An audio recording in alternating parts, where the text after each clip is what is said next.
Excellent. Right. Okay. Bang on 8 o'clock as well. We've got some people on. We've got some new people on tastings this time as well, which is good. So thank you all for joining us. We are bang on 8 o'clock. I have got a couple of pictures, Ben. If what I might do is I might kind of like throw them up as you're talking about kind of like the background and all that lot. I'll try and get the right ones. Um, but this was something that I've wanted to do for a while. So long, in fact, this has been on basically on the back burner for about 3 years. Because when Elsham Wold released their first whiskey, I was very, very honoured to be able to be asked to go to their launch and also get some stock from them. So I actually had a very small allocation of their very first bottling, which was the PX Sherry cask.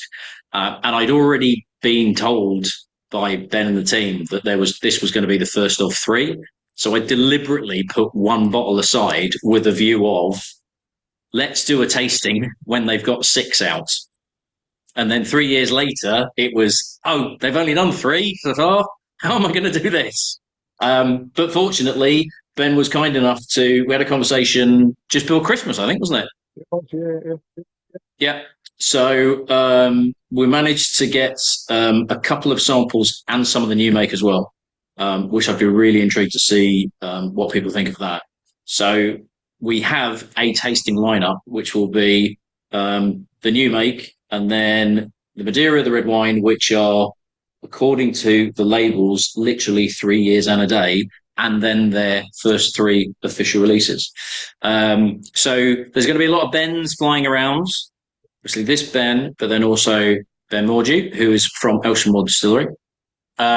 So basically, I think before we start, although if people do want to have like a nose in the try of the new make and everything like that, feel free. But it would be quite good to get just a little bit of background history, Ben, in terms of how you've got to this point, because some people might not be aware that actually the distillery venture started off as a vodka producer from potatoes, which I think you were also dealing with before that. So can you just give us a brief overview in terms of how Elsham Wold as a distillery started and where the evolution then came, sort of what the decision was, that thinking behind, right, we're going to move into whiskey? So, evening all. Thank you very much for joining. Much appreciate it, the support and everything else. So, 2019, we started making some potato vodka. We are a potato farming business based just near Humber Bridge. And it was themed at the time. It would be a good idea. Oh, sorry, Ben. Can everybody hear? Okay, I'm getting a bit muffled, but I don't know if anybody else is. A little bit muffled, a little bit. A little bit muffled, yeah. Can kind of just a. Yeah, go on. Is that any better? Yeah. Yes. Yeah. Right, okay. I'll put that in front of my face a little bit if that's a bit better for everybody. Fantastic. Thanks, right, buddy. Okay. So, 2019, we started the distillery making potato vodka, something that we grow lots of in the East Yorkshire region. We all know what happened in March 20. Boris Johnson stay at home. We'd only just launched our Land Edwards 1902 potato vodka. In that time, we thought, what else can we do with the equipment that we have? So we thought, well, actually, we'll make some whiskey. And this is where it all started from. So we started making a little bit of whiskey with a brewer down in Holderness from the Great Newson Brewery, using his brew wash to make our first casks of whiskey, which we laid down quite a few in the early part or mid of 2020 through into 2021. Since then, we've sort of taken everything in-house. I still use their barley grown down in Holderness. We do all the process in-house, myself and Patrick, who's my assistant distiller.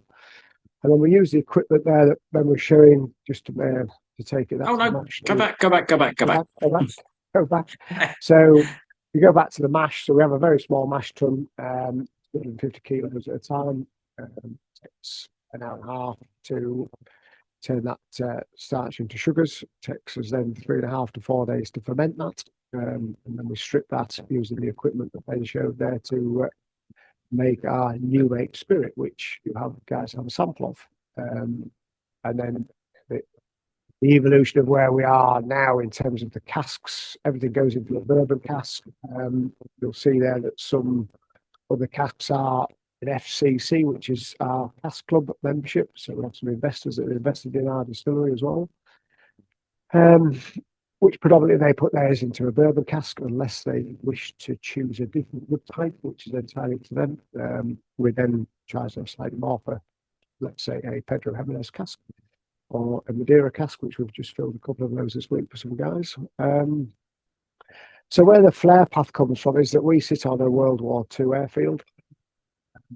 Part of that is called the flare path, of which, if those that don't know, is what they used to light the oil barrels for the aircraft to get themselves back from the airfield back to their base.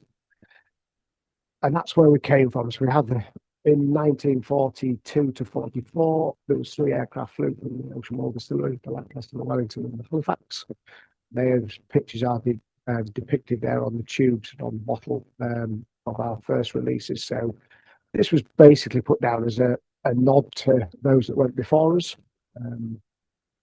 Knew then that we would build this brand, the Elsham Wold Distillery, for the future, of which we are currently in the process of doing with various different bits and pieces, of which some we're going to taste, which are potentials for the next couple of 3 years. We've got some other releases sort of lined up for later this year. But one thing that we aren't is a mass producer. We'll only probably release between 250 and 400 bottles annually, and it'll predominantly come out in the October to November part of the calendar. Only because we don't lay down enough casks every week of every year. We tend to have a big flush of malt production throughout Jan, Feb, March, and then we'll go back into vodka production. So we won't be releasing batches in the near future of 2,000 bottles. We just don't physically have the stock. But what we are creating is stock for age statement material, 8, 10, 12, 14-year-old material. But obviously that's not very forward for where we are today. So I suppose without talking too much about what's in front of us on the screen there, what you guys have got in the samples, whether Ben wants to then start to discuss the spirits and the new make, etc. But one thing I should say is that we use laureate barley within that as well. So we're not into the heritage malts, but we are looking at potentially doing some of those for the future. But we are fairly mainstream standard laureate barley, which is what most distillers use to be focused, high yielding, etc. So without further ado, I'll let Ben take over, and I'm open to any questions throughout the evening. Not a problem. Yeah, I mean, I might have a few anyway. So we've got the new make to start. Now I can remember being at that launch event of the PX Sherry Cask, and I was really surprised how sort of rich the mouthfeel was, and it's something that I found with their vodkas as well. So if you've ever had the chance to try the Edwards vodka, so cool because it's King Edward potatoes. There's a sort of a bit of a debate as to whether this is a Yorkshire distillery or a Lincolnshire distillery, because technically it's in Lincolnshire because it's the other side of the Humber Bridge, but it's got a DN postcode, which is Doncaster, and Doncaster is technically Yorkshire. So I kind of call it a Yorkshire distillery, but it's very much kind of like there's old borders and all sorts of things like that. But the King Edward potato was essentially created in Louth for King Edward's coronation. So hence 1902 being that. And the vodka has a really rich texture to it as well, which I'm assuming is because of the creaminess of the potatoes. But it's weird how this felt like it had like creamy note to it as well. So the reason that I wanted to put the new make on was to, and I've done this a couple of times on previous tastings where we've had new make. Lindor's Abbey was the one where we had new make. And I'm hoping that the new make will kind of follow through into all of the others in some form or another. What was interesting also was when I've got the samples from you, Ben, in terms of the new make, the Madeira and the red wine, they're at 47%. These aren't cask strength ones. And actually, that sort of helps because the 3 Flare Path releases are 47 point something. So they're all roughly the same ABV as well. So we've not got 3 samples of this is a cask strength. This is the Madeira and the red wine are almost at, this would be the ABV if you were bottling it anyway. So it'd be very interesting to get people's viewpoints on. I have views on the Madeira and the red wine, and it'd be really interesting to see, because if they're going to bottle it, this is where it's going to be. So while people are trying the new make, and then I'll open it up to the room to get sort of comments and questions, I am quite interested in, obviously you were making vodka, you've got that sort of, you were involved in potato farming, so it very much seems like a logical next step to go, do you know what, we're going to make vodka with the king of potatoes. It's a big shift though to then go, we're going to make whiskey, because you're not growing grain, as you said, you've been sourcing it. I guess the question is kind of like, why? Is it just kind of like at a very base level, why was it you wanted to do whiskey? And what was that? How did it sort of work out in terms of, right, we do want to make whiskey. How are we going to do this? Like, what's those very first steps of getting into that process of, we're going to start making whiskey. This is how we have to do it. I suppose when I look back at it now, because what happened with 2020, it was a case of what else can we do? What else is the equipment capable of making? And what else do we want to make for the future? So Matthew and I, co-founder, spent a year basically making the vodka, learning how to use the equipment. I suppose we fell into the whiskey really, and then the passion came. Actually, vodka is great, but it's a process that you can make in 14, 16 days. No aging required, job done, put it in a bottle, and it sells around the country in some great locations, etc. But the whiskey is more about a generational, building a legacy, I suppose. That my son, 28 years old this year, whatever he is, my co-founders, children, and that sort of thing, can then take on as a generational thing to build something that we have something very proud of. And I think that's where you then get a lot more excitement within whiskey as well. It's a very much more of a passion, opposed to, yes, you can have a great cocktail from the vodka and all the other products that we make, but the story and everything that goes with whiskey is something that I find far more interesting and exciting. And I've been on quite a few busman's holidays up into Scotland to look around various places over the last couple of 3 years as well. And also been involved in the English Whisky Guild, which is something that we've started and we're members of. So yeah, that's a testament to us all that are within that guild of how it's been shaped and formed and how it will go forward. So again, they do a lot of support work in the background in terms of developing the English whisky distillers and their voices that are heard up and down the country. Whether the Scotch like it or not, I'm not quite sure, but there was a bit of hoo-ha about a year ago when we launched our general identification. They weren't very happy, but sort of overcome that and find back in their box a little bit about it. So we're quietly going around our own little businesses, English whisky distillers, doing that. So, but it's quite it's a really good sort of knowledge transfer of people as well. So yes, you've got the really big guys just up the coast from me here, up in East Yorkshire. You've also got the boys down in Norfolk and the Cotswold, but they're all open to help anybody, no matter how big or small you are. There's no sort of secrets, bar a recipe or two maybe, but they are very open to have the discussion, which makes it a very friendly environment to work in as a group of distillers. We are in competition to a certain degree, but yeah, it's very much an open house. Come down, have a look around our distillery. We'll show you everything but the recipe, and we'll have to show discussions and everything else. So yeah, it's been a really good journey so far. Long may it continue. We're doing, like I say, we're going to be small scale, but what we want to be known for is having individuality. So we'll do things about cask origins, do things about the wood type and the maturation and everything else that we go with it. So we play around a lot with small casks, large casks, move stuff about, that sort of thing. So that's been able to help us develop products that we have so far up to date. Working with a local cooperage with Versk as well, which is really good.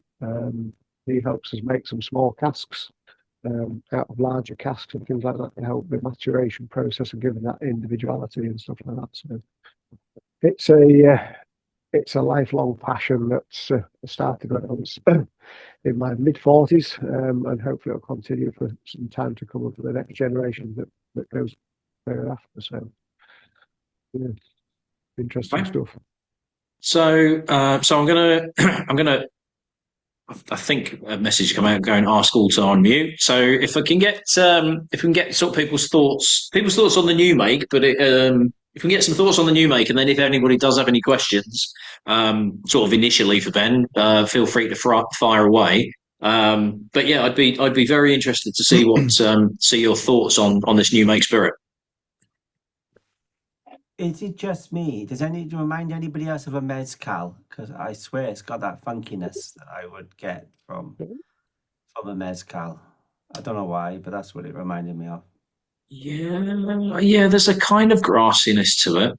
I get a lot from this. I'll be honest. I was like, it keeps coming in waves. There's like grassiness, and then I was getting a lot of chocolate, and then I get that kind of like mezcal.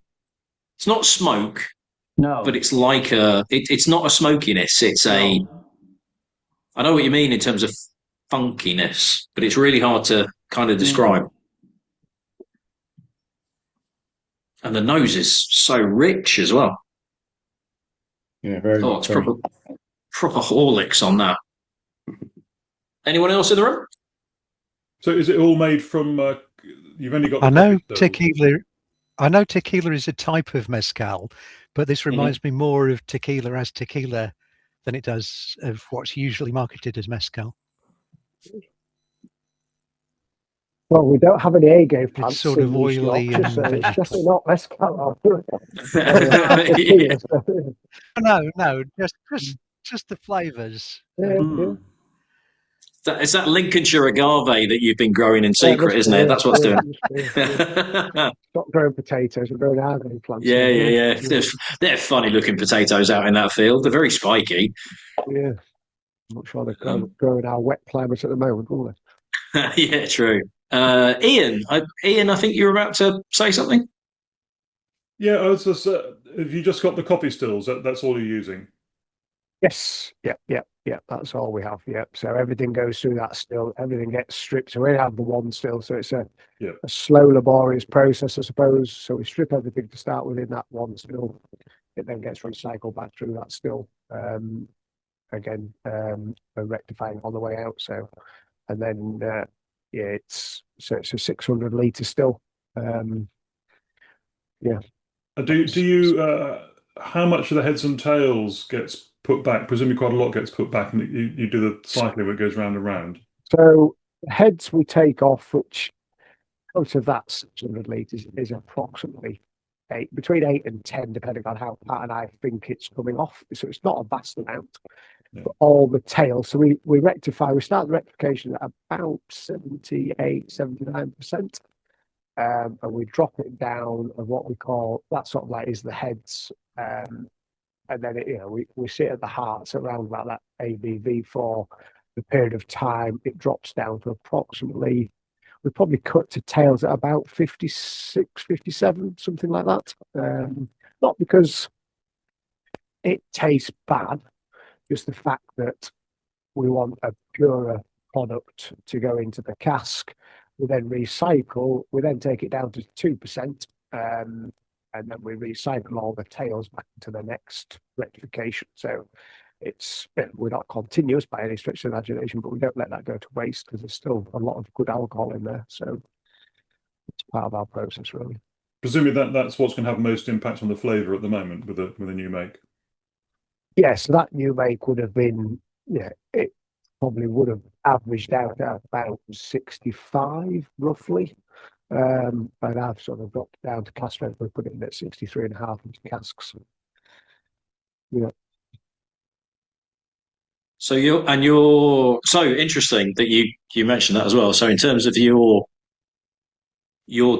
putting it into cask at 63.5. Yeah. And it's interesting because I remember having a conversation when we were in White Peak about this 63.5 being the cask strength, which is sort of the industry standard, but there's no like legal. It just seems to be this is what everybody does. Yeah, it seems to be. I mean, it's that. I say to everybody, I'm not going to reinvent the wheel. There's plenty of people up in Scotland putting it in a cask at 63.5 and have done for decades. So we don't. I mean, some people put it in a little bit less. Some people put it a bit stronger. So Yeah, I think it's just because just a bit of a figure that somebody's come up with, basically. So yeah, from what I gather historically, it was when way back in the day, everything was blended.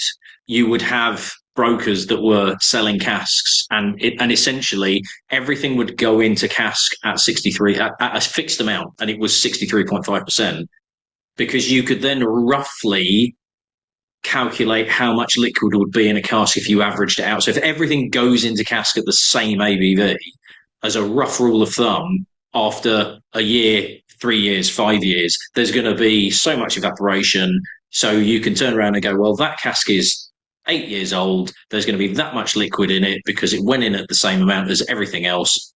The evaporation's been roughly the same. I will give you an amount. And it's just kind of stuck all the way through the rest of the industry. And it's interesting that it seems to be this kind of standard that's absolutely not, there's not a legal thing about it, but everybody seems to stick to it pretty much 99%. So do we have any other thoughts on on this new make? All I can say, it was very nice. Good, excellent. I agree, it's very nice. It could be falling down juice. Well, if it was bottled at cask strength, yes, it would be. I'm going to be intrigued to see how much of that flavour profile appears as we move through the rest of the bottle, the samples. Well, that's a brilliant segue. Thank you. I'll pay your £5 commission later on. We'll move on to the Madeira then. Yes. So I made a bit of a boo-boo when I decanted all of the samples, because as I was decanting them, there was a little bit left in the bottle. So I was then putting them into little 10cl bottles for me to have. I did the Madeira. I poured the little amount that was left into a 10cl bottle, did all the other bottles, had all these empty bottles around, was sorting everything out, picked up a 10cl bottle that I thought didn't have anything in, rinsed it out, and then realised that was Madeira. So I've got none of the Madeira left at all. I have tried it. I tried it at the time I was decanting, which is why I've put this before the red wine, having had all 6 of them kind of side by side and figuring out the running order, because it was a bit of a case. I knew I was going to start with a new make, but I then didn't know, do we do the work in progress ones afterwards? Do we do it before? I'm hoping this is the right way to do it. So I don't have the Madeira left, but I do remember what it was like and how it compared to the red wine. So as I say, I have opinions, but I'd be very interested to see what everybody else thinks. So while people are trying, I think it would be quite interesting, Ben, to what have you done to, say, source this cask? You're a brand new distillery, you're wanting to make whiskey, you need casks to mature. You've been making vodka, and as you say, it's like 14, 16 days, it goes in a bottle, it's off, it's done. You've got to find casks from somewhere in a very competitive market as a brand new distillery. Where do you even start? So, I mean, all of this project's been massively learning for me. I mean, I've been growing potatoes for 30 years. Until 2019, I didn't know anything about whiskey apart from drinking it, and or vodka, for that instance. So it's a case of that you've got to then sort of lean on people to understand where that all starts from. So industry standard, we know it's all a bourbon. There's a great place to source your cask from, which we found really useful. Was up in Speyside, up in Scotland. So there's a cooperage up there. we sort of had a long conversation where Matthew White went up to see them, sort of picked their brains a little bit. We're small fry. We buy 10 casks at a time. They're dealing with thousands at a time to other distilleries up in Scotland. But we wanted some sort of individuality. Thought processes that have a varied sample of casks that then later on in life you can either use them all on their own, or you can use them as part of a single malt to help stack other products up within your portfolio. So we've learned a lot. So when we first started buying casks in 2019, 2020, they were 100 quid each. No problem, get them delivered, not an issue. At their peak, a bourbon cask went to about £350 and you had to wait about 6 weeks for it. The world just changed and turned on its head. They have come back down in price in terms of trying to source one. But what we've decided now, after learning so much in 5 years, is try to find the source direct. So I have actually made my first leap into that about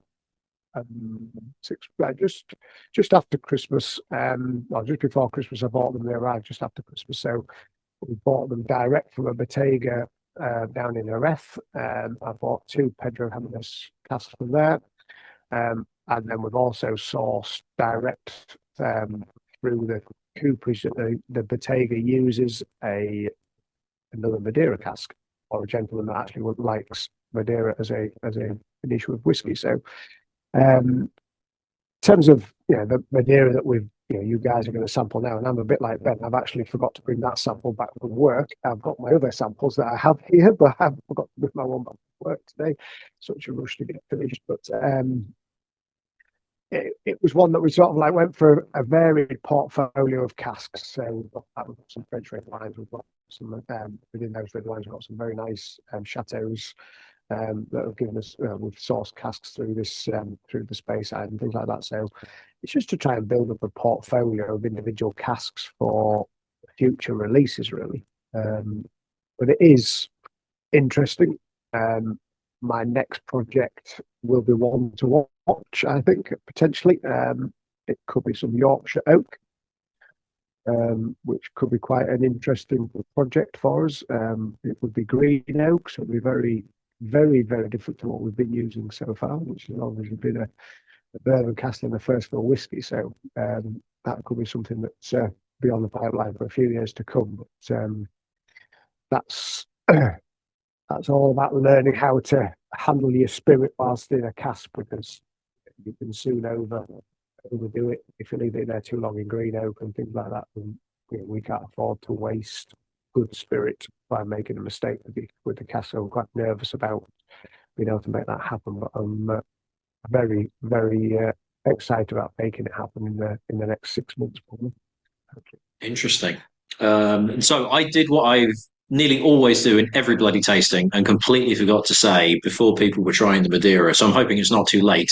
If you've not drunk all of that Madeira sample yet, if you could just save a little bit to compare with the red wine cask, because these are, so the Madeira was 13th of December 2022 and taken out of the cask into the bottle on the 19th of January 25, whereas the red wine was the 18th of January 23 and taken out on the 19th of January 26. So the red wine cask is 3 years and a day, whereas the Madeira is obviously ever so slightly older. But yeah, it would be interesting to get people to try the two. Ben and I can't do this because we're numpties, but just to try the two side by side. So if you could save a little bit of that Madeira to then do literally a direct comparison with that red wine cask. Should have said that at the start. I always forget. Those of you that have done tastings will not be surprised at all. So let me open up the room again and let's get some thoughts on the Madeira cask.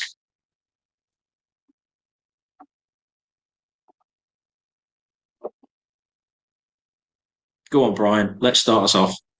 Well, the funkiness has stayed, but it's more on the nose than it is on the palate. Yeah. Oh, okay. Yeah, I'm getting the same. You're getting the same, yeah. I mean, the nose for me was very similar. I'll just say I like it. I didn't say I didn't like it.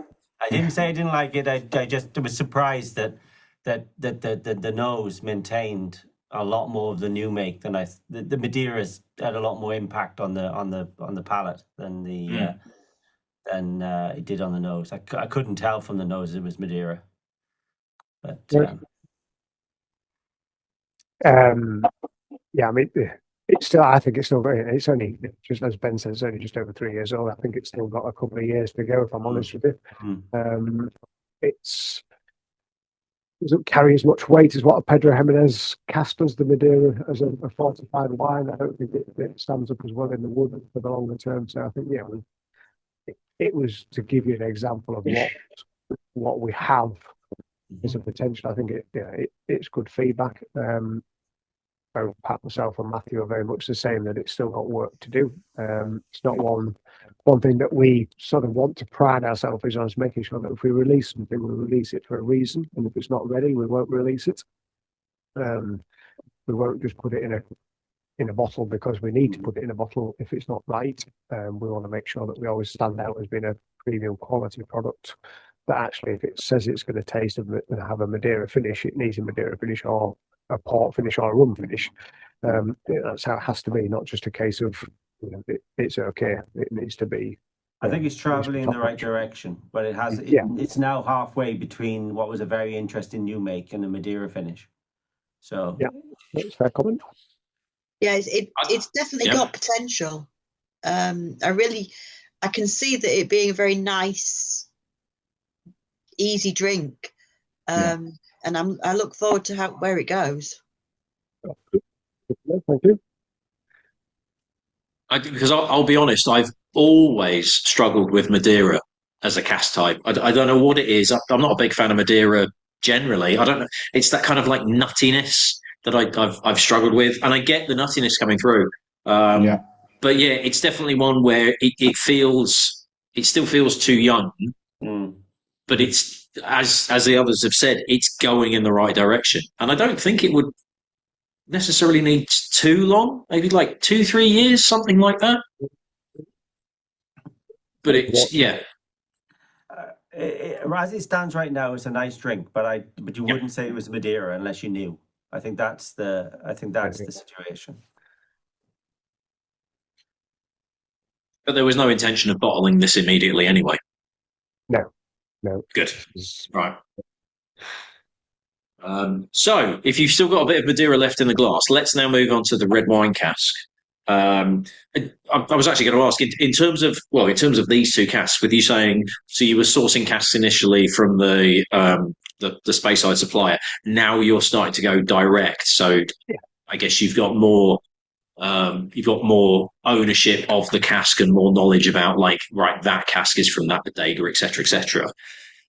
I think, and I'm sure everybody on the tasting is already aware of this, but I know just generally speaking, there's a lot of assumption that every single cask you'll know exactly where it comes from, and yet I've done a tasting with Ardner Merkin. I think it was the mezcal cask that Ardner Merkin did, where we're on the tasting, and I said to Graham, like, "Oh, where's this cask from?" And he went, "I don't know." Because it was from a central company, and the paperwork gets all muddled up, and we know it's a mezcal cask, but we don't know what distillery it's from and things like that. So, in terms of the Madeira and the red wine, obviously these are like more recent distillations. Is this from the coop? Is this from Speyside, or are these ones that you've got direct? No. So everything that we've got up till about Christmas time of this year was through the cooperage up in Scotland. So I haven't got a definitive origin, other than I have 2 red wine casks that have Chateau Margaux stamped on them. But unfortunately, the red wine that we're going to taste in a minute isn't from the Chateau Margaux, but that's a load of people going, oh. But it will be there for the future. So that is something that something that we can look at, and whether we can then go back to them and look for some paperwork. I mean, it has got a serial number on the cask. Whether they could then trace that, whether they'd be interested in helping us trace it, who knows? But the ones that we bought now, there's some new rules changed in the regard of Pedro Jimenez cask, so everything has to go through an authorised I don't know how you describe it, really. Basically, to give their certificate of origin. So every Bottega is now assigned to a number. These casks that we just purchased have the QR code on them. I can scan the QR code and it will tell me what that is, in where that wood's come from, etc. So they've created this. It costs more money to do this, but I thought it was the right thing to do to give us that origin of wood, to go with the origin of the grain, etc., or the origin of the potato. We know everything's come from soil to spirit is our strapline, so we want to know where everything's come from. That's my ethos. I'm trying to develop within our distillery, basically. So I may well have to, or will have to, buy some bourbon casks, whether I can get closer to the source, working with one of the other two cooperages. So I've worked with the guy over at Lancs, Chris over at Lancs Distillery. He's helped me source some that he's known from his previous job in the Lake Distillery. So we found some casks with him from a particular distillery. So we have those in the future. We only filled those 8-9 months ago. So we've got those in the future that have got this specific distilleries on them that he's sourced as part of his project as well. So that's how I want to take this forward as a distillery, is having the origin of wood and having a lot more story to go with what we produce. It's an interesting one because I went to that cooperage in Speyside, and with the bourbon casks, they arrive flat packed. They're not even the same cask they put back together. So I'm assuming that's not the case with the red wine and everything else they do. That must arrive as a barrel. Some do arrive in states, and they obviously put those together. But there's a big chunk of them do arrive as actual casks, which they're then part of their process is to make sure they're treated and fit for purpose to go out to their I know they shave and toast a lot of them, don't they, before they It's an impressive place to go and watch 30 cooperages swinging hammers around all day. It is. If you're doing a Speyside tour, anybody, then do be sure to go and visit them. It's a great spot to see the fundamentals of what makes all the difference to what we drink. Without doubt, The barrel is the difference in a lot of cases. The barrel does all the work. I absolutely third that. That was part of my induction when I started with G&M, and it was an amazing place to go, Speyside Cooperage. And if you think about it in terms of volume, you can fit a lot more barrels in the back of a truck if you put all the staves, separate the staves and pile them up, rather than having barrels side by side. It's a lot more cost effective just to do so. Yeah, totally. Yeah. And essentially they're just piled on top of each other. They're not sort of taped together in terms of that's that barrel. And you can, the cooperage have got like a balcony that you can walk around and look over everything. And it's literally guys with piles of staves next to them, the metal rings that are going around. They'll slot some in and sort of balance it all together.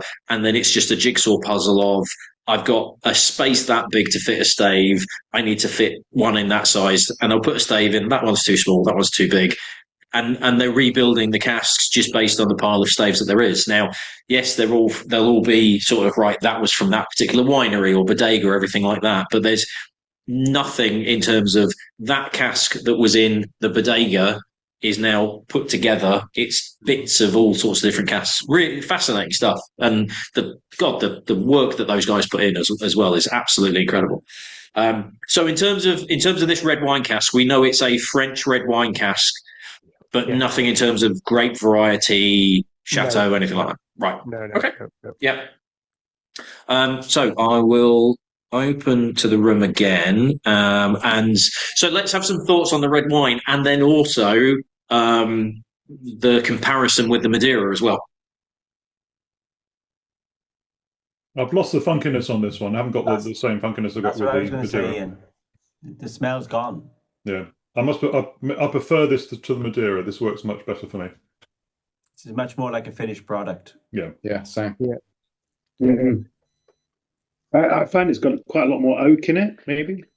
Well, I find the wine one too sour for me, so I prefer the Madeira, but that's just me. Interesting. Sourness out of it. Could it be almost like a tannin element to it? Yeah, Maybe. yeah. Yeah, if you've got if people are getting the oak as well, so maybe that sourness is coming across on the palate a little bit, maybe. Yeah.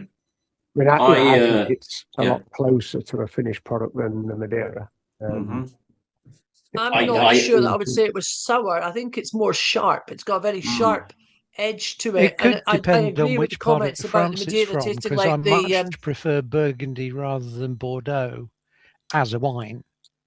So that may play into it too. You feel it on the tail end, Jane? I get a lot of that sharpness on the tail. I'm getting it both on the tail end, and I'm also getting it just generally, not so much on the nose because the nose is very light, but certainly just generally on the swallow. But I do get that new make taste on the Madeira one, though. I can see what people were saying about that. I agree. It's not. I think it'll be quite nice, but it's not quite there yet. The barrels had much more of an impact on this. If the new make was the same when it went in that barrel, then the barrels had a much more of an impact, because I won't say it's deleted the new make, but it's taken all that funkiness and not that mezcal-esque or tequila-esque edge gone. It's now a whiskey. This is 100% a whiskey. That's excellent. I absolutely agree. When I tried the Madeira and the red wine side by side, the red wine, as you say, felt closer to a finished product. Maybe not quite there. It's almost like you could. I know you wouldn't do this. You could get away with releasing this. 3 years in a day, you could put this out and people would go, "Oh, actually, that's pretty decent." Especially if you told them it was 3 years in a day. It still needs a little bit more, but it feels like it's further along the journey than the Madeira is. I don't know how much more it needs, though. That's the that's it. I'm not sure. Maybe just a year or so. It feels like it's not far off. I've just put some water in it, and it definitely rounds off the edges. Yeah, I put water. But then you know me, I normally add water to everything, Ben. Yes, true. Yeah, no, that is true. It does drink better at a lower ABV. Really does round it and makes it it knocks its corners off. Literally, just adding that little bit of water. Yeah, agreed. Taking it down to 40, 42, whatever it seemed to. But I think about 5 years, this is going to be a killer. That's my bet. Yeah, I think it's just a little bit extra time in cast to do the equivalent of what that water's doing, round those edges off. I think it's pretty much there. I get that fruity element to it. I think there is a little bit of a tannin note coming through there as well. I do like. You want that. You want that. Otherwise, why is it a red wine cask? Yeah, absolutely. Yeah. Yeah, I think you're definitely on to, in the next year or two, we could get this one out, definitely. Good to know. There we go. Right. So, but again, it's always fascinating with getting people's opinions and just the range of different opinions that we get. We've got sort of the fruitiness, we've got sour, we've got the tannins, it's fascinating how everybody gets something different out of it as well. So let us move on then to your official releases, and we're going to do this in chronological order. So the PX Sherry Cask finish. So this was November 2023. Yes, 23. And I was very, very honoured to be asked along to the launch evening with James at the Millers Malt. We did a little bit of a mini tasting. We met a load of people there, and it was absolutely fantastic. And I think had I tried it before, or was it actually on the night? I think it was actually on the night was the first time On I the tried night, it. yeah. Yeah, and then we had to stand up in front of about 60 people and give our opinions on it, which was absolutely terrifying. But fortunately, it was absolutely bloody brilliant, and I was actually quite chuffed to see when the press release went out when you launched it. I think it was in the spirits business. I ended up being quoted on it as well, which was amazing. So I was like, oh, it sounds like I know what I'm talking about. So this was your very first release. So 150 bottles, release 01 at 47.1%, which is a very specific ABV. And I don't know if you actually want to talk about sort of, this is your first release. This is your first whiskey going out into the world, admittedly in a very, very limited format. What was the thought process behind actually looking at that ABV? Because the temptation is, do you go, nobody really does 40 anymore, but do you do like 43, 46 because you can get more bottles out of it? Do you do cask strength because it's your first one, we'll do cask strength because this is bigger and bolder and everything like that? 47.1 is a very, very specific number. So presumably you sat down and literally went through various ABV levels to kind of decide what you were going to do? So cask started its life as a full 200-litre bourbon. I then had the cooperage up at Thirst make me I bought a Pedro Jimenez cask. We then had it shrunk and down to about 50, 60 litres approximately. We put, I don't know, maybe at 24 months, we put some of the bourbon barrel into this cask and then left it there for 8 or 9 months and then brought it back together and married it back together. So when we married it back together, this is where the fine line comes. You get cask strength. We needed a bit of volume. We wouldn't have had enough volume. So less than 46, those that know will know that cold filtering comes into play. So from what we learned, we needed to be higher than that. We tried anything from sort of 52. Thought our palates, Matthew and I are quite virgins to the world of blending whiskey. All right, so it's maybe a bit strong. What would the customer think? So we played around for probably 6 weeks before we decided that probably came back to it, went away, came back to it, did a little bit more, played around with the waters and everything else. And we thought the time we mixed the blending ratios back together and then brought it down to sort of that 49, 48, we thought actually it probably needs just a little bit more. And we settled on 47.1 on this one. And I think for our whiskies so far, and when we've done our blending, we do our sampling and everything else, we feel that that sort of 47 to 48 is a reasonable number for us. It gets us some volume. We still get the flavour and the character of what we're producing. So probably where, other than if we do decide to do a cask strength in the future, it's probably where we'll always be around that sort of 47 to 48 a bit maybe. But hopefully you guys will enjoy it when if you haven't already sampled it. It was our first put your toe in the water. It was very well received on the night that Ben came to. We sold all the bottles basically, by a few that was allocated to Ben and James. And something it's gone from strength to strength really. Yeah. I remember being so age-wise, what are we looking at in terms of the age of this? It was 3 months and 3 years and 3 months. 3 years and 3 months. And the quote that I've ended up being attributed to was, and I still think this now, is because of I just get this rich texture, and I think a lot of that is the PX cask giving you that rich, decadent fruitiness. It absolutely belies its age. You could easily say this is older than 3 years, 3 months. It's got this sort of mouthfeel of like so almost creamy to it. I was so impressed on the night and relieved, to be fair. But it was as a first release, it was like, wow, this is, and it reminded me so much of the mouthfeel of that creamy vodka that you do.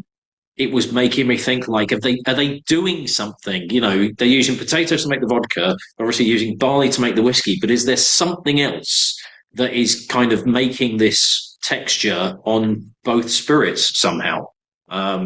It's I'm a sucker for PX anyway, as a lot of people will know. But yeah, it was so impressive to start with.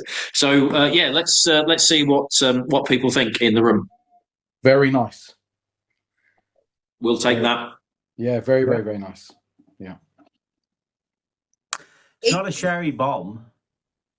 You know, it's not a Glendronach or something that's really sherry forward, but it's a very nice whiskey. I think if it had 5 years or 6 years in the barrel, then it would have been an exquisite whiskey. Right. Yeah. I like this. I like that it's like a subtle sherry, and I agree. It is a very creamy finish to it. It's very drinkable. And again, it's got none of the funkiness of the new make. No, that's gone. Yeah. I was about to ask, does anybody get this funkiness? Because it's, I struggle to pick that up having tried the new make. Yeah, it's not got that, but it's got I agree with you completely about the mouthfeel.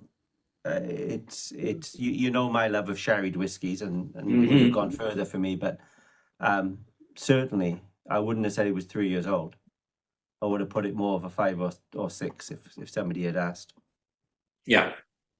That's probably come from the fact that it went into a smaller cask to accelerate that maturation process. I mean, we still have part of this 5-year-old now left. Watch this space. There's another one on the cards for a few years' time that we put down. So, yeah, which will be older when the time comes. Will be nearer 5 years old. So, hopefully, we can replicate something very similar. Yeah. Put it this way, I have had some inaugural releases from certain distilleries that has been absolutely bloody awful. And you're like, oh God, this sold it to me. What? Yeah, but there's selling me, and then there's me. You didn't complain at the time. Well, I've still got him with only half a nip taken out, so I'll sell him back. Yeah. What's also been quite nice is I have not yet seen a flare path, particularly the PX, on any auction sites. I've heard of one person that's bought one from somebody, but I don't know how he came across it. Oh, interesting. But with only 150. Yeah, well, he's not going to, is he? With only 150 bottles, that's a lot to ask for. I think I got 6 or 7 or something like that.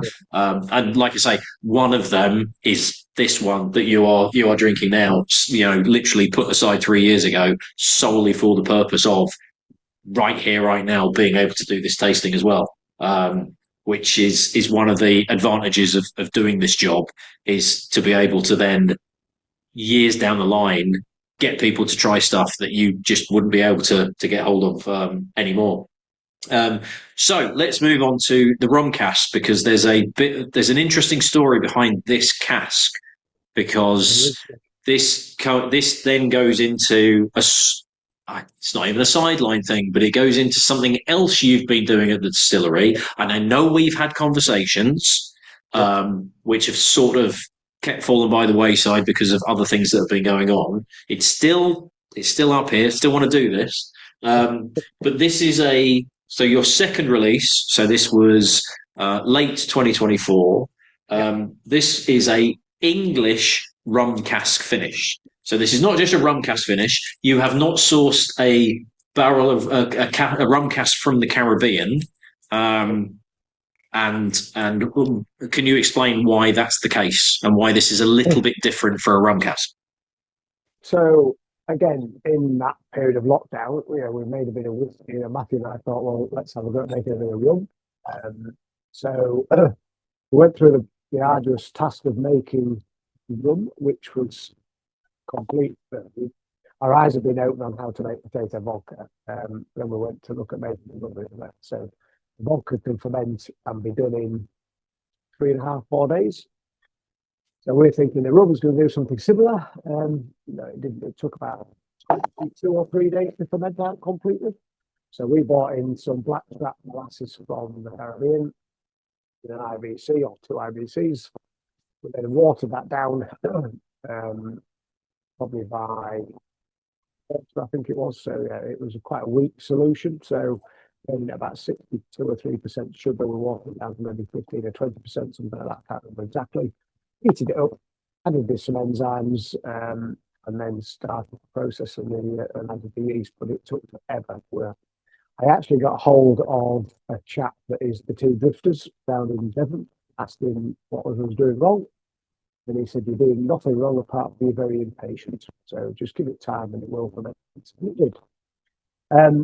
So what we did then, we put those in some casks, which were very plain casks. The guy from the cooperage up at first could source the few casks.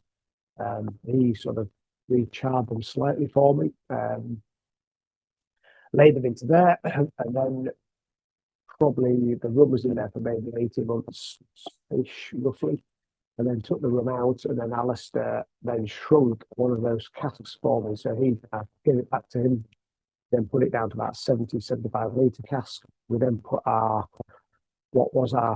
of our product from 2020 into that cask, and then left it in there for about a year and a half, and then blended it back with some of the bourbon from the beginning. So different to a lot of the other English or other rum finishes, this has actually had an English-made rum with a reshaped and shrunken cask for the maturation process to help elevate that rum flavour. So very different. And yes, as Ben says, we are doing something with the rum potentially in the future. We still have some rum sat in the distillery, which is 5.5 years old now. And maturing. I don't quite know what to do with that as a business. It was just a little play with a little different thing, but building brands is very expensive, so we can't do everything all at once. So we'll see how this goes. Again, one of the other casks has been disgorged of rum and has had some more new make spirit put in it in the middle of last year. So again, that's something for the future. So hopefully you get the light fruity sweetness from the rum, but it also, as we are on this meat tonight, but it's all about whiskey, it should still give you the punch of whiskey whilst also giving you the finish with hopefully a touch of rum in the background. I've got a feeling the word funk might turn up at some point as well. For the evening. Seeing as we've had funk from the new make as well. But yeah, this is, it's a totally different beast to the PX as well. So what do the room think of this? Because this is a very, the nose is, I'd say kind of it's a higher note on the nose. I think some people might even say a bit sharper or something like that. But the rum element is, it feels more youthful. And again, what are we looking at age-wise for this? It's part of me 3 years and 6 months, roughly, I would think. 6 months, so slightly older, slightly older than the PX. This tastes younger. Yeah, absolutely. It's a playful whiskey. It's a good word. Oh, what a description. Oh, Ian. You absolute charmer. I don't get the funkiness. I don't get any rum funk off it. Right. Okay. No, but it's more that kind of mezcal-y, grassy note coming through. Yeah, the sweetness. Yeah, that kind of sweet, grassy, not bison grass, but a little drop of water in it, and I could quite happily drink it all evening. Yeah.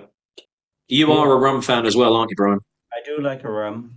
You do like a rum. This is particularly rummy, but it's particularly well finished. It's added to the whiskey in a very pleasant way, and just knocked that tiny bit off the edge. That sharpness that you said was on the nose, I still get, but it was on the palate. A couple of drops of water, and But you can't afford to drown it, because if you put too much water in, you're going to lose it, because the rum is not that strong. It's more of a rounding agent, or as Ian said, playfulness.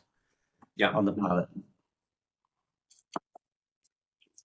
Any other thoughts? Yeah, go on. I definitely like it. Oh, he's got one. He's got one in there. Yep. It's not I prefer the sherry. That's all right. That had all sold out by the time I got interested, I'm afraid. Yeah. It didn't take long, to be fair.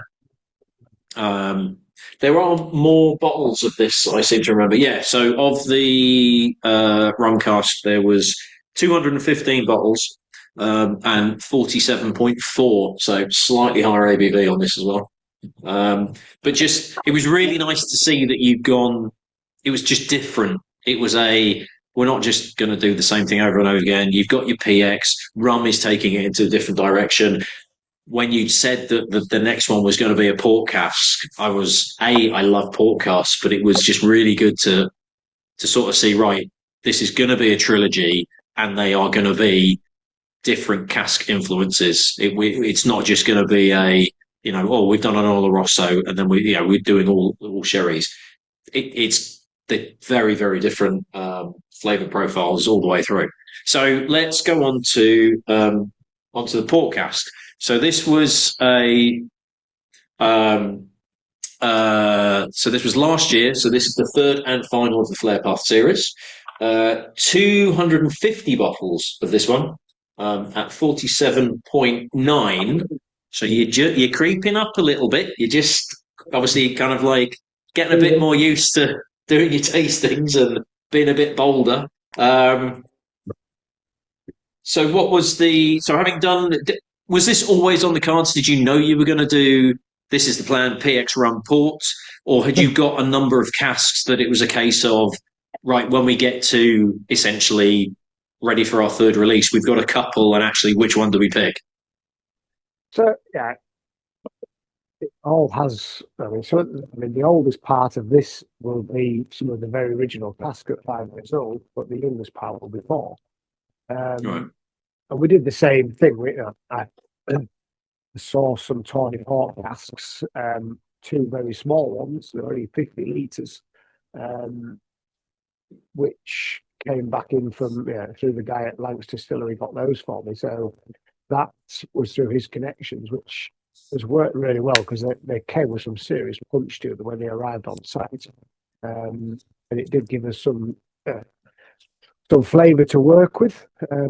Might not have given us a vast amounts of colour, but it certainly gave us some flavour to work with the port. And what we really wanted to do was make sure that we had 3 very distinctive, different products, but with just give us something to shout about as a new start at the distillery, something that people would recognise for the future, and that hopefully that you guys and all those that have had it before you have really enjoy it. So it's all about setting your standards, I suppose, this statement. And for those looking out for later in the year, we're just in the process of sort of re-racking some products at the moment that will make this year's release for sort of November time of this year, which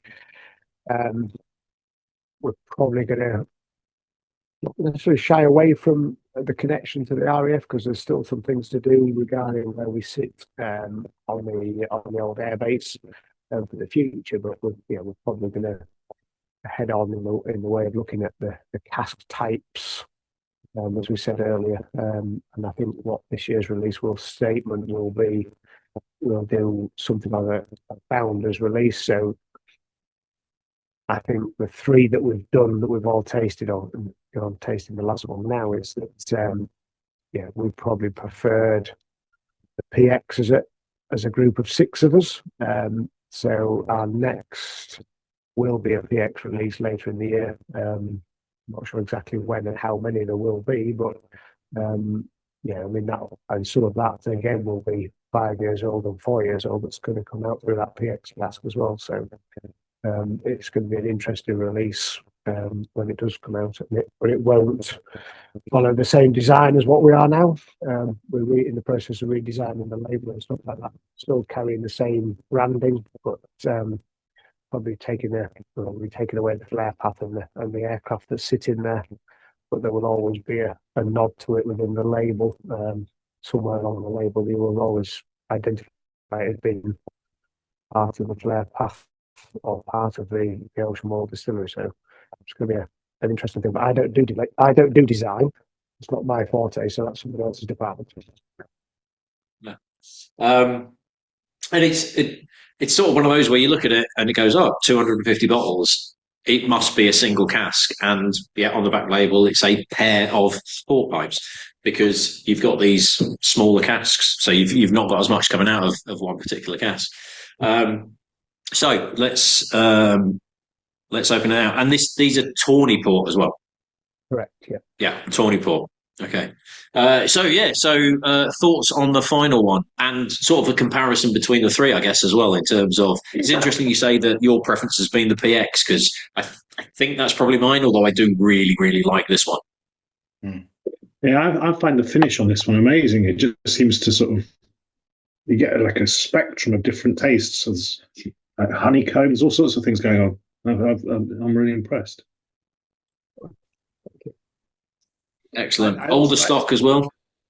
I like the flare path as well. So if it was my vote, you keep it. But anyway, that is a debate that we keep having.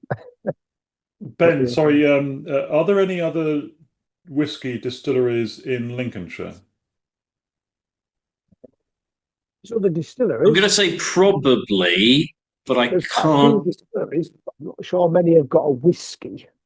Yeah, I don't. Yeah, there's a couple of gin ones, isn't there? Because pull the pin. Where is Sing Lincolnshire? But I don't think whiskey distillery. So you've got quite a few RAF stations. The bigger ones. You've got Waddington, you've got Cranwell, you've got Coningsby.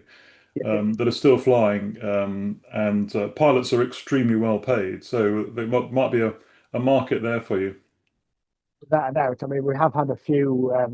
There's a small museum on the industrial estate, which we've sort of contributed to. It's a bit of an upkeep as well, which has got quite a lot of old artifacts and stuff like that. And a few people we've met there have sort of pointed in that direction, but we haven't stepped our toe by sending flyers out to the local air bases yet. But I think, like I say, there will be a nod back to the origins of the airfield in the future, and I think that might be tied in quite nicely with one of our first age statements in a few years to come. And we've got to try and tie that in with a specific date in history, basically. I think is how we're going to try and.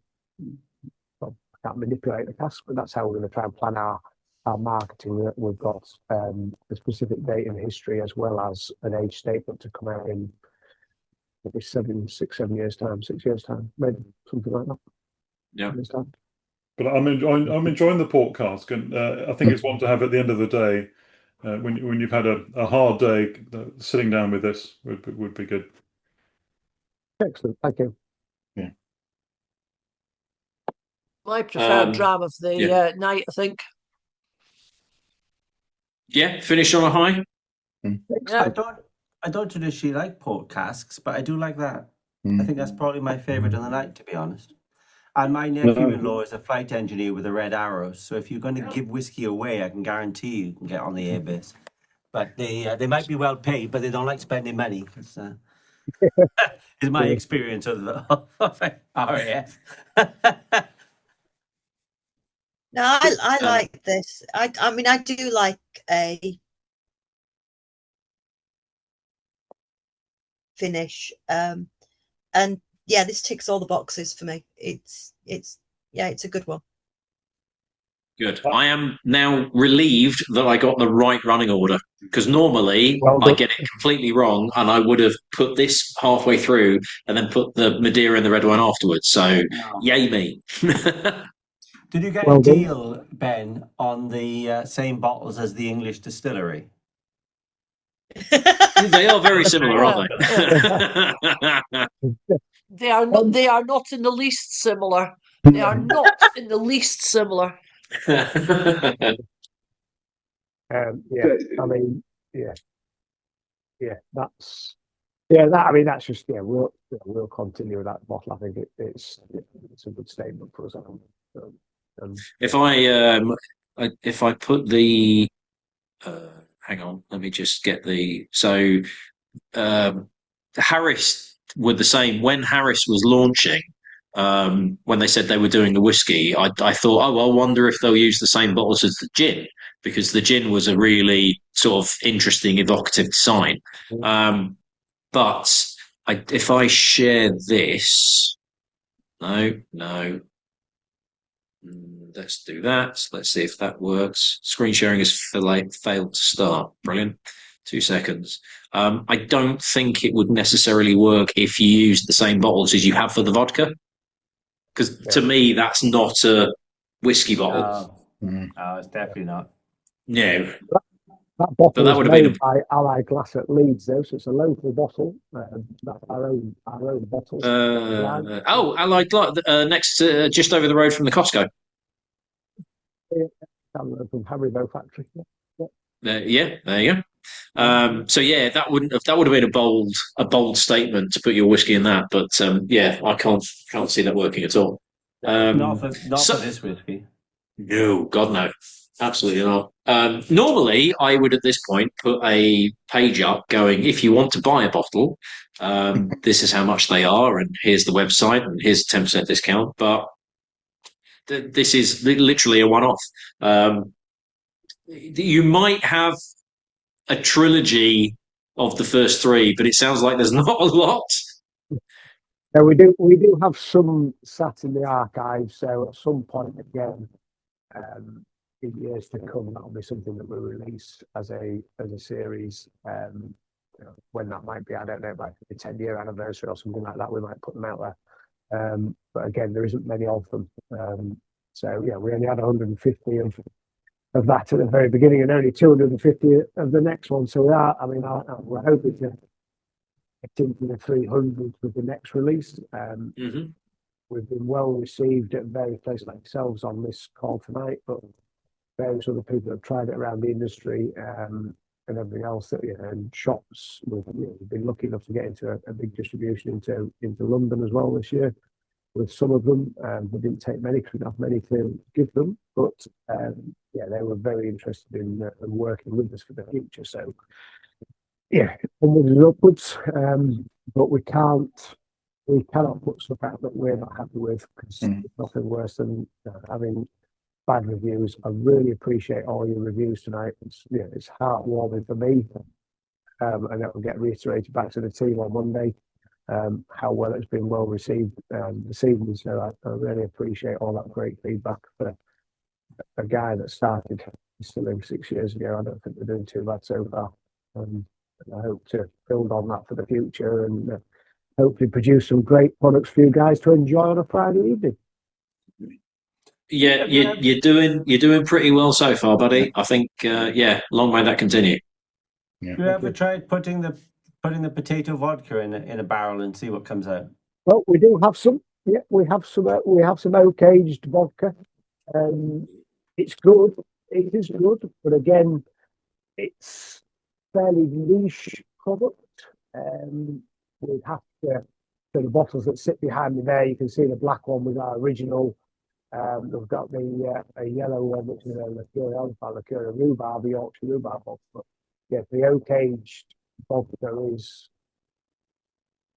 good. One of them we've got two small cats. One was just a straight bourbon, and one was actually a red wine one. And the red wine finish is really nice. But how do we brand something up that's a very niche market? You just did. It's the cost of printing that bottle to create that print on that bottle is a significant amount of money to sell a few bottles occasionally. It's not really Ben would struggle to sell many oak-aged vodkas in his shop on a weekly basis, and I think we would struggle to sell them on the internet. But if anybody wanted a bottle, they could contact us and I could bottle some up, but it wouldn't come with a fancy label on the front, but it would come with a little sticker on it that says the Elsham Wold Distillery. You missed a trick there, Ben. That should have been on the tasting, because you could have got that and sold it. Yeah. Well, hey, look, never say never. I mean, I've got an entire section behind me which is technically oak-aged barley vodka. It's been aged in oak for a minimum of 3 years. So, it's not that niche, surely. Can't be worse than that Bijou you've put on tastings before now. So. Yeah, true. Yeah. Well, maybe I'll drop some off at the shop for better when you're look, I'd be very interested to try it. Definitely, I'm sure we can do something with it. Absolutely. And if there's some people, if there's some people interested, yeah, absolutely, definitely. If it's something you can bottle up in a small scale, because you did a slow liqueur once that I think the first release was literally in the bottle that your coffee liqueur was in, and it just had a neck label on it. And that was it, because you hadn't even labelled it up. We have this label, Yeah. But no, I mean, I can. We have the red. We took the red wine finish out of the small gas before it went to oaky. So that's actually sat in bottles, just plain bottles of these that are unpainted. Hang on. Red wine finished vodka. Yes, that's what I said. So that was the oak cask that we used was a red wine oak cask. Yeah. One was a bourbon finish. Yeah. And one was a red wine finish. And the red wine was far nicer than the bourbon one. But mate. Come on. I'll have to come and bring you a bottle one afternoon when I'm on the way home from work. I'm going to need more than a bloody bottle, mate. That sounds amazing. You are. Yes, you're going to need a few of them. Well, I mean, there is. I think we might be getting orders in. There might be 40 or 50 sat there in the distillery, so yeah. Oh, yeah. I'll have a case. Minimum. Yeah, definitely. That sounds absolutely incredible. And it looks as if Ben Mordue is actually in a cask. So this is a lockdown project. So this is a shed of lots of pallets, and son and I spent days sanding pallets and putting them on the shed wall to make a bar. You're oak aged. Yeah, I'm oak aged. Yeah. Looking very good for it. Not very well tanned though. Yeah. So before we finish, does anybody else does anybody have any questions? Anything that they sort of would like to know in terms of being a new distillery, or just any final thoughts or anything like that before we call it a night? I mean, what? None of us live far away, I don't think. So, do you have visitors at the distillery? I mean, I'm at Humberside Airport every 5 minutes. So, all right. So, we are sort of appointment only, if you like. So, we're open 5 days a week, Monday, Friday. Pat and I are there doing something. We don't have a great facade, if you like, but as I say to those, and you guys have tasted it, it's not the walls from the outside, it's what comes from inside the walls that matters. But you're more than welcome.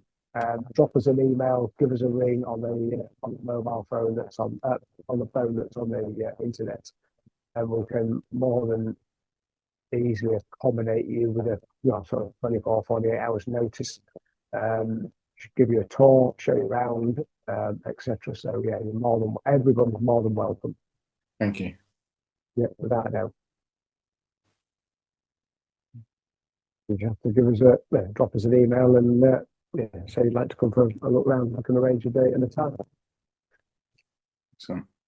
Excellent. Really? Any other final thoughts? No, just all very, very, very good. Very good.